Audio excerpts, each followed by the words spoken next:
तो बच्चों आज अपन जो है आज हमारा प्रकाश का टॉपिक है और प्रकाश के ऊपर हम पढ़ेंगे प्रकाश का अपवर्तन, है ना। कौन सा पाठ हमारा है आज का? बोलो। प्रकाश का, हाँ, आज हम पढ़ेंगे प्रकाश का अपवर्तन। तो प्रकाश के अपवर्तन के पहले, है ना, हम छठी में भी पढ़ चुके हैं प्रकाश के बारे में और सातवीं में भी पढ़ चुके हैं। तो छठी में हमने प्रकाश के बारे में ये पढ़ा था कि प्रकाश कैसा चलता है? प्रकाश सीधी रेखा में चलता है। जोर से बोलो। प्रकाश सीधी रेखा में चलता है। और दूसरी बात सातवीं में हमने पढ़ा था कि प्रकाश हमको वस्तु कब दिखाई देती है? जब उसमें प्रकाश दिखता है। उसमें आवाज आना चाहिए। वस्तु हमें कब दिखाई देती है? जब उसमें प्रकाश गिरता है। वस्तु पर जब प्रकाश गिरता है तो हमें वस्तु दिखाई देती है। लेकिन हमारी आंख को कब वस्तु दिखाई देती है? जब प्रकाश, हाँ, जब प्रकाश किरण एक माध्यम से नहीं, जब प्रकाश किरण वस्तु पर गिरती है तो उसके अपवर्तन के पश्चात वह हमारी आंख तक पहुंचती है और हमें वस्तु दिखाई देती है। वस्तु दिखाई देती है। ठीक, एक घटना हुई, ये तो हमको दिखाई देती है। लेकिन कभी कभी क्या होता है कि जब प्रकाश एक माध्यम से दूसरे माध्यम में जाता है तो क्या होता है, हम इस प्रयोग को यहाँ भी हम देखते हैं। हमारे पास दो प्रयोग अभी हम करेंगे। पहला प्रयोग है पानी में हम सिक्का देखेंगे तो वह उठा हुआ दिखाई देगा और पानी में जो पेंसिल हम रखेंगे तो वह मुड़ी हुई दिखाई देगी, है ना। एक प्रयोग तो ये है कि जैसे अपन ने ये अभी देखिए, ये पेंसिल कांच के गिलास में सीधी दिख रही है या मुड़ी हुई दिख रही है? अभी सीधी दिख रही है। हाँ, अभी उसी को देखना आपने, है ना, सीधी दिख रही है। और ये जैसे मैंने पानी डाला, रुक जाओ। अब देखिए, ये पेंसिल हमको पानी में सीधी दिख रही है, मुड़ी हुई दिख रही है? मुड़ी हुई दिख रही है। मुड़ी हुई दिख रही है ना। और पेंसिल हमारी मुड़ी हुई है या सीधी है? सीधी है। सीधी, लेकिन वो मुड़ी हुई क्यों दिखाई दे रही है? ठीक, अभी हम इस पे अभी बात करेंगे कि ये पेंसिल हमको पानी में मुड़ी हुई क्यों दिखाई देती। वास्तव में पानी मुड़ी हुई पेंसिल नहीं है ना। चलो एक दूसरा उदाहरण और हमारा करते हैं। दूसरा है कि पानी में पड़ा हुआ सिक्का हमको उठा हुआ दिखाई देता है। सिक्का किसी के पास है क्या? हाँ, नानी का कर दिया। ये अब देखिए जरा, यहाँ से नीचे देखो, सिक्का दिखाई दे रहा है? नहीं। नहीं दिखाई दे रहा। अब दिखाई दे रहा? नहीं। अब दिखाई दे रहा? अब दिखाई दे रहा? अब दिखाई दे रहा? अब दिखाई दे रहा? अब नहीं दिखाई दे रहा ना। रुकना,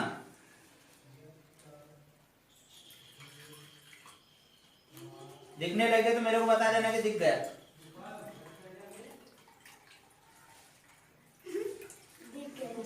दिखने लगा? हाँ। इसका मतलब कि ये सिक्का वही है, उसी की जगह पे। हमारे आंख भी उसी की जगह पे थे, उसी स्थान पे थे, लेकिन हमको सिक्का दिख गया, मतलब पानी में सिक्का ऊपर आ गया। ठीक, तो ये ऐसा क्यों हुआ? ये ऐसा क्यों हुआ? क्योंकि प्रकाश किरण जब पानी में से बाहर आई तो वो मुड़ गई। अब कैसे मुड़ गई उसको हम इस चित्र के द्वारा समझेंगे। आप बैठ जाइए अपनी जगह पे। हाँ, ठीक, जैसे ये पानी में ये कटोरी है, ठीक, और इस कटोरी में हमने पानी भर दिया और इस पानी में हमने जब यहाँ सिक्के को यहाँ रखा तो सिक्के से जाने वाली प्रकाश किरण जब बाहर आई तो यहाँ से वो ऐसे मुड़ गई और हमारी जो आंख है ना, हमारी आंख को यह सिक्का यहाँ दिखाई दिया। वास्तव में सिक्का कहाँ है? ये बी जो स्थान पे दिखाई दे रहा, और सिक्का अभी है कहाँ? ए स्थान पे, लेकिन हमको सिक्का कहाँ दिखाई दे रहा है? बी पे। इसका मतलब इसका एक सिद्धांत है, आप उसको लिखोगे कि जब प्रकाश किरण एक माध्यम से दूसरे माध्यम में जाती है तो वह अपने मार्ग से विचलित होकर के चलने लगती है। इसी घटना को प्रकाश का अपवर्तन कहते हैं और इसी घटना के कारण प्रकाश किरण हमको मुड़ी हुई, इसी कारण हमको पानी में पड़ा हुआ सिक्का उठा हुआ दिखाई देता है और जो पानी में के से भरे गिलास में यदि हम पेंसिल को डुबाएंगे तो वह हमको मुड़ी हुई दिखाई देती है। तो इसका एक अपन और एक प्रयोग करेंगे, ये कांच की सिल्ली द्वारा प्रयोग करेंगे कि प्रकाश का अपवर्तन क्या है। ठीक है, इसके लिए है ना, अब तुमको समझ में आ गया कि हम पानी में जो पड़ा हुआ सिक्का है वो हमें उठा हुआ क्यों दिखाई देता है? प्रकाश के अपवर्तन के कारण। प्रकाश के अपवर्तन के कारण। और प्रकाश के अपवर्तन का नियम क्या है कि एक माध्यम से दूसरे माध्यम में जब प्रकाश जाता है तो वह अपने मार्ग से थोड़ा विचलित होकर के चलता है। एक माध्यम में तो सीधा चलता है, लेकिन जब दूसरे माध्यम में जाता है तो थोड़ा वो हट के चलता है, अपना रास्ता बदल लेता है। इसलिए दो माध्यम है इसके।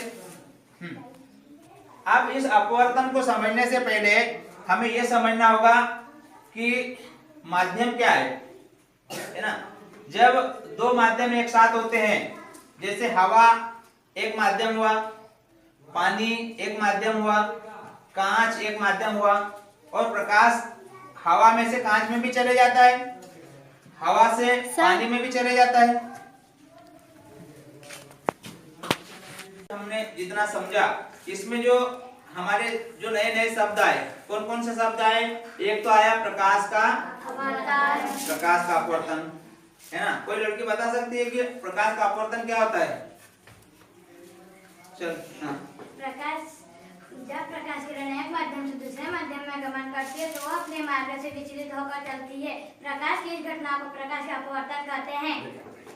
और आया इसमें माध्यम, तो माध्यम के बारे में कितने प्रकार के माध्यम हमने समझे? हाँ, 6। नहीं, सघन और विरल। दो माध्यम, सघन और विरल माध्यम। विरल माध्यम है किसको कह रहे हैं हम? वायु को।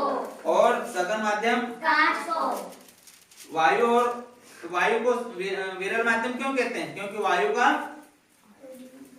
हाँ जोर से घनत्व ज्यादा कम होता है। जिसका घनत्व कम है, दो माध्यम हम एक साथ लेते हैं, वायु और पानी को कभी लिया तो पानी का घनत्व ज्यादा है और वायु का कम है, इसलिए जिसका घनत्व कम है वो विरल माध्यम और जिसका घनत्व ज्यादा है वो सघन माध्यम। चलिए बस कुछ और प्रश्न है ना। इतना पढ़ने के बाद एक अब हमारी क्या समझ बनी है ना, उससे संबंधित मैं प्रश्न पूछूंगा। तो पहला थोड़ा सरल प्रश्न है, प्रकाश क्या है? प्रकाश वह भौतिक खड़े होकर बता दे आपको। प्रकाश वह भौतिक कार्य है जिसकी उपस्थिति में हमें वस्तुएं दिखाई देती है। प्रकाश वह भौतिक कारक है जिसकी उपस्थिति में, है ना। और प्रकाश नहीं हो तो वस्तु दिखाई देती है क्या? नहीं। है ना। और यदि प्रकाश रहता है तो फिर हमको वस्तु कैसे दिखती है? कौन बताएगी? चल तू बता। जब प्रकाश किरण किसी वस्तु पे गिरता है, परावर्तन के कारण पश्चात वह हमारी आँख तक पहुँचता है और हमें वस्तु दिखाई देती है। बहुत बढ़िया, है ना। चलिए अब वस्तु हमको दिखाई दे रही है, यदि मान लो प्रकाश नहीं हुआ तो हमको वस्तुएं नहीं दिखाई देगी। अब बताना प्रकाश का अपवर्तन किसे कहते हैं? जब प्रकाश किरण वस्तु एक माध्यम से दूसरे माध्यम में जाती है तो अपने मार्ग से विचलित होकर चलती है। हाँ। प्रकाश की घटना को प्रकाश का अपवर्तन कहते हैं। बढ़िया बढ़िया, है ना। बस